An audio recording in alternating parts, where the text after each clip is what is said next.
Hello Frizzle phases. The Moon Knight TV show is right around the corner, so like the obsessive fangirl I am, I went and I read the 7 most recent eras of Moon Knight. So now, as an expert, I can tell you exactly which ones are actually worth reading and which ones are not so worth reading. Moon Knight is one of those comics that, bless its heart, has had a varied history. It has been rebooted and renewed into 12 main eras. Across these 12 eras of Moon Knight comics, sometimes things stay kind of consistent, and sometimes they definitely do not. But as a person wanting to get into Moon Knight comics, which ones are actually worth your time? So, in the last 7 eras, I will be starting with the ones that are the least recommendable and working my way up to my top pick. Who is Moon Knight? What are his powers? Well, that also varies from era to era, but the gist is, Moon Knight is Mark Spector, a soldier who was working in Egypt. He was betrayed by his fellow mercenaries and left for dead in a temple of Khonshu, the Egyptian god of the moon. Khonshu chose Mark as his warrior and fist and aspect of vengeance, and resurrected him, and maybe gave him powers, depends on the era. Another semi-consistent trait of Moon Knight's is that he's the crazy one, which is about how much sensitivity these comics generally give to mental illness. I'll talk more about that at the end. Typically, Mark has dissociative identity disorder, DID, also known as multiple personality disorder, but the symptoms aren't always consistent from run to run, so I will just be referring to Mark's general problems with his psyche as his lunacy, because, you know, it's moon punned. You ready? Let's go. Coming in at number 7, last place, is the run by Brian Michael Bendis, Volume 6 from 2011. In just 2 words, this run is sensationally boring. In these comics, Moon Knight is a television producer in LA and also midnight vigilante. His lunacy in this run is that he kind of hallucinates Captain America, Spider-Man, and Wolverine giving him advice, and sometimes has a hard time telling if they're really there or not, which does provide us one good comical scene when the superheroes actually show up at his place, and he's a little confused whether or not it's in his head. This comic, more than any of the others, I really felt like sensationalized Mark's lunacy. And it always felt like this book was just shoving the fact in our faces over and over, like, you get it? This one's the crazy one! And it never really added to the plot, or the characters, or anything. No, I take that back. It did give a plot for Echo, our love interest of this run, because her plot was, I have a crush on Mark, but is it okay to date him if he's a lunatic? So, you know, it kind of felt in poor taste all around. Furthermore, the plot for this book was just really confusing. There were a lot of different players and moving parts that it didn't really explain to us well. And let me tell you, this book has 2 main modes of exposition. 1, long info dumps of the characters talking and boring pictures. 2, confusing pictures with not enough words. The art in this book, though not ugly, I do think is failing to help tell this story. I rated this book 2 stars. In spot number 6, we have Vengeance of the Moon Knight by Hurwitz from 2009. And in just 1 word, action-y. And that's really where this book fell flat for me. It doesn't quite deserve the last spot because it does have some emotional heart to it. In this comic, Moon Knight has recently decided to step away from his life steeped in violence and become a little bit of a softer hero. So it does have the semblance of an emotional arc. Does this arc really get paid off? No. But that's really the failure of this entire comic. I felt like it was sorely lacking in actual plot. Things would happen, there were lots of action scenes and chase scenes, but would a plot summary really make much sense? Furthermore, this book has a lot of old villains and allies just kind of show up and not really set up why they're important to Mark. So for that reason, it doesn't make the best entry into Moon Knight comics. But this run does get the little award of being the one that popularized displaying Khonshu as a man with a bird skull head, which is an aesthetic I really like, and I'm glad that the comics kept going forward. I rated this run 2 stars. In the 5th spot, we have Volume 5 from 2006. In just 1 word, dark. This is the run that kicks off the modern age for Moon Knight, which of course means it's gotta be darker and grittier than ever before. He's still in the running, but now he's, depressed and injured? Yeah, we'll do that. I think the Moon Knight Wikipedia page absolutely slays in summarizing this run of Moon Knight comics. For reasons unexplained, Moon Knight abandons his belief that his role includes understanding his enemies and offering redemption, and now acts with greater violence and brutality. I didn't really enjoy this book. I don't think it handled its plot lines in a particularly cohesive way, and the art style doesn't help with that. The art here is very much favoring like hyper close-ups that make it hard to understand what's going on in the scene, and then other times with the art, it's very hard to identify the characters. And at some points, I was confused for pages of what even was happening in these scenes. Who were these characters? And this was after I had read many Moon Knight comics and I knew all the characters by name. So as a storytelling device, I'd say the art here isn't doing so hot. The plots themselves, take them or leave them, they're okay. But this is very much the run where Moon Knight gets his dark, gritty taste. And that is undeniably now a part of the Moon Knight canon. So for that reason, this isn't the worst place to start Moon Knight comics. And if this is the vibe that you're looking for, then go ahead. But I don't think it's representative of the other runs of Moon Knight, or the very best example of comic book storytelling. It's mostly just, screaming about vengeance! And this run also gets bogged down with a lot of crossovers, particularly Civil War, which just kind of gets shoehorned into the plot a little bit. I rated this run 1.5 stars. In spot number 4, we have volume number 9, which started in 2021 by Jed MacKay. And in 3 words, these comics are fresh, contemplative healing. I'm gonna level with you. I think that these comics are of the highest quality of any of the Moon Knight runs I've read. You might be asking, well, why doesn't it get the top spot then? Well, because I'm not just judging these based on quality. I'm also judging these on which ones would make the best introduction to the character. And this one, not really. And the reason for that, in my opinion, is that part of Moon Knight's character is his connection to Khonshu, the Egyptian deity, who is oftentimes manipulative and betrays him and is kind of a jerk, but is sometimes helpful. And also his lunacy. And this run kind of does away with both. This run takes place after Moon Knight has lost his connection to Khonshu, and also as he's become much more mentally stable and effectively has no more lunatic symptoms. So in that way, it doesn't always feel like a Moon Knight comic, but in other ways it does, and I'll get into that. Because one of the ongoing themes of Moon Knight is his connection to this deity. There's some really religious tones to these books sometimes. He is on a religious quest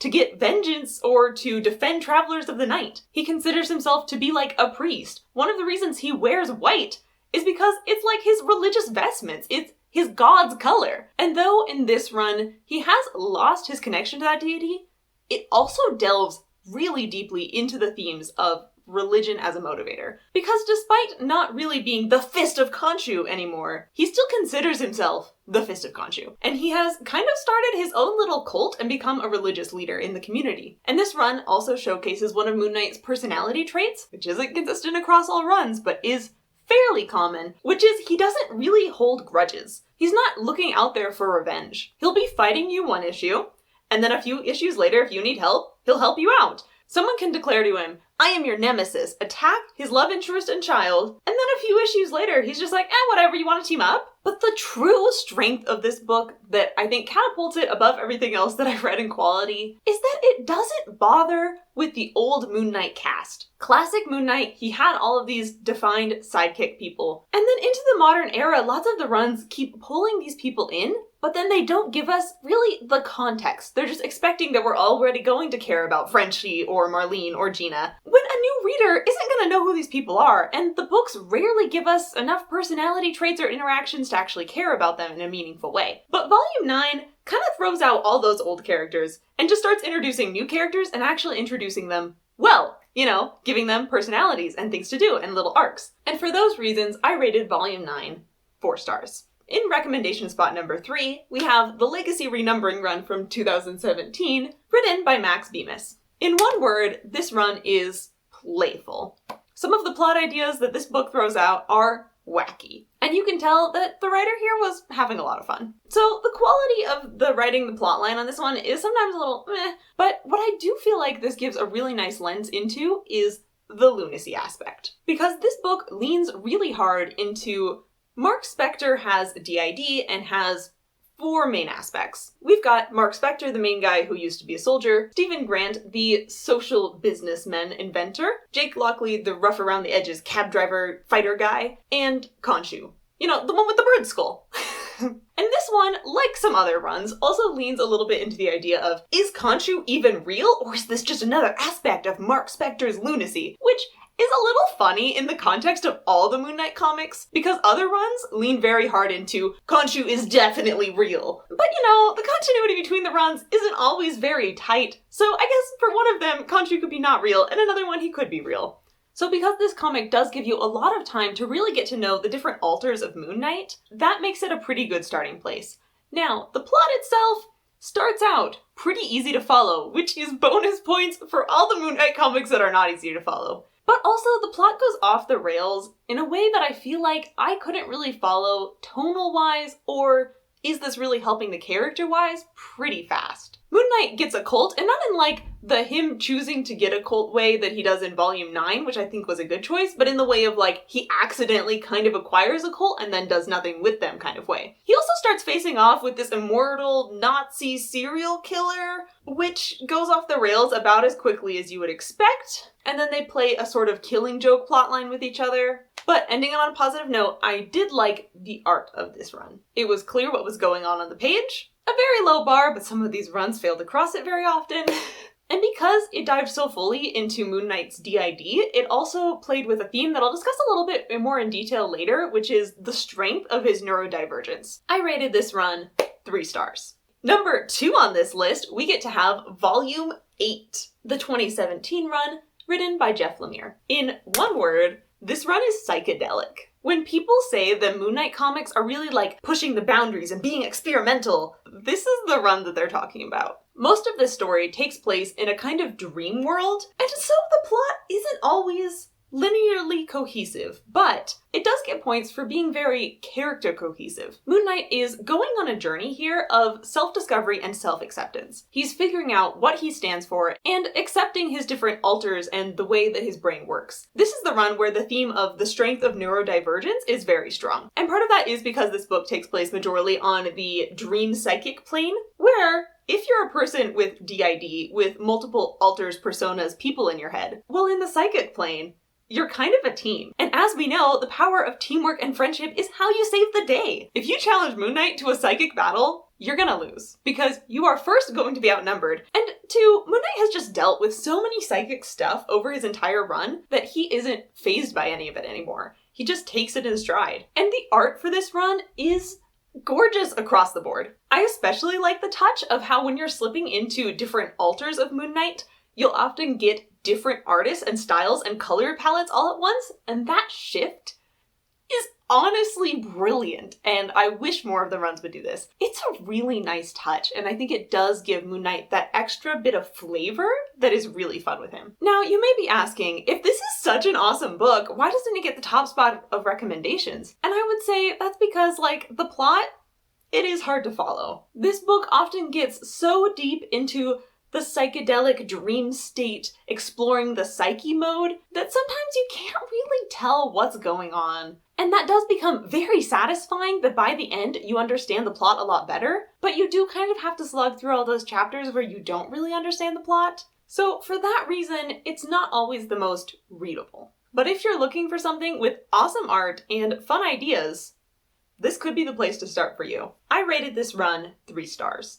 And in the top spot, we have Volume 7 from 2014, written by Ellis, Wood, and Bunn. In 3 words, this run is striking deconstruction slices. Now first, let me just go on a little rant about how much I love the colors in this run. The creative team has made the very bold choice of having Moon Knight be white. Now I know what you're thinking, isn't his costume always white? Well, yes, but just get a look at these panels. Because in this run, Moon Knight isn't just wearing white. He is white. He is so white, he blends into the margins of the comic book. He is so white that he does not have colored light affect him. He's just always white. Unless he gets injured, in which case he has little blood accents, which just makes it even more dramatic when he does get injured. Throughout this run, the art is honestly fantastic, top-notch. I love it. It does such a good job at setting the mood of Moon Knight being this terrifying figure who wears white because he wants you to see him coming, because he's on a religious mission, because he's just like this force of Egyptian mythology nature. But then also, when he takes off the mask, he's just a guy that doesn't really know exactly what he's doing all the time. And one of the reasons why I feel like this run is such a good place for people to start out is because a lot of the issues are just these self-contained moments. They're these little slices of life. It's one adventure, and you get your own little satisfying arc, and then you get to be done. Yes, there are larger arcs through the series, both thematically and plot-wise. But they're more the exception than the rule. And it's because of this episodic nature that the pacing on these is top-notch. None of the issues in this run are like, well, that one's a boring one, you can skip that, except you can't because there's all these plot things. No, they're all these little exciting adventures. And exactly because this run isn't taking so long to set up a new villain or a big outstanding plot arc, like so many other runs that I could name, it has more time to really help you to get to know who Moon Knight is. Why is he doing what he's doing? How does he feel about these moments? Why does he take on the jobs that he does? And what is his relationship precisely with Khonshu? And this series does a really good job at exploring all of that. But the thing that really struck me about this run is it kind of deconstructs the idea of he's the lunatic one, which some of these comics play terribly straight. And instead, it lets you take a little bit closer look at, yes, he has a disorder, and yes, he does go into dangerous situations that other people consider to be a little bit of a crazy behavior, to be throwing yourself in all these dangerous situations. But, you know, when you're a superhero who has died and been resurrected already 3 times by your patron deity, who intends to keep resurrecting you, well, why would you be afraid to jump into danger? Yeah, you can call some of these situations Moon Knight gets himself into a little crazy, but crazy in a recklessly determined to complete his mission kind of way. Now, if I was going to name one con of this run, I would say that I was completely disappointed in one issue where they teased that he was going to fight werewolves and then it ended up just being dogs. I am hoping for werewolves here, guys. Why did you cheat me of that? Because you may not realize that Moon Knight started out as the villain in a werewolf comic book. He was like a werewolf hunter for an issue. That is the true roots of this character, which isn't really ever addressed anymore, but come on, give me some werewolf hunter stories. I want those. I rated this run 3.5 stars. And this is my official recommendation for the best starting place for someone who wants to get into Moon Knight comics, especially because of the upcoming TV show. Now, let's talk about the elephant in the room, which is mental health representation, because these books play a lot with lunacy and he has DID or schizophrenia, or maybe it's none of that and it's just the god Khonshu messing with his mind. If you're interested in learning more about dissociative identity disorder, I would recommend checking out the YouTube channel Dissociated, which has both personal anecdotes and talks about the science behind DID. I'll have links in the description. If you made it to the end of the video, comment with a moon emoji. And let me know what you think of Moon Knight comics. Please, I need people to talk about these with. I keep sending screenshots to my friends and they have no idea what's going on. Anyway, thanks for watching. Subscribe for more videos on Frizzle Fridays.